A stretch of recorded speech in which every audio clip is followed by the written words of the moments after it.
రైతు బంధు నిధుల కోసం తెలంగాణ అన్నదాత ఆశగా ఎదురు చూస్తున్నారు. ఇప్పటికే కొందరి అకౌంట్లలో డబ్బులు జమ కాగా మరికొందరి ఖాతాలో డబ్బులు పడాల్సి ఉంది.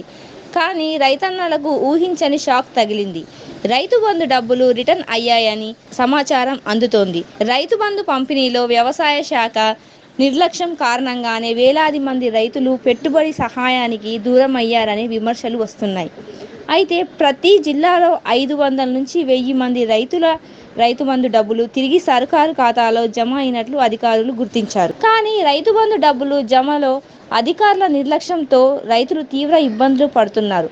రైతు బంధు సొమ్ము సక్రమంగా ఖాతాలో జమ చేయకపోవడంతో అవి తిరిగి ప్రభుత్వ ఖాతాలోనే పడుతున్నాయి.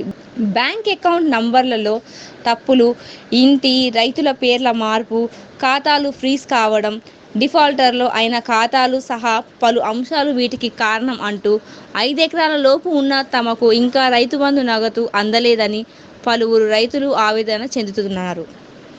రైతు బంధు పథకం గురించి మరింత సమాచారం కోసం రైతులు తమ గ్రామ సర్పంచ్ లేదా మండల వ్యవసాయ అధికారిని సంప్రదించాలి.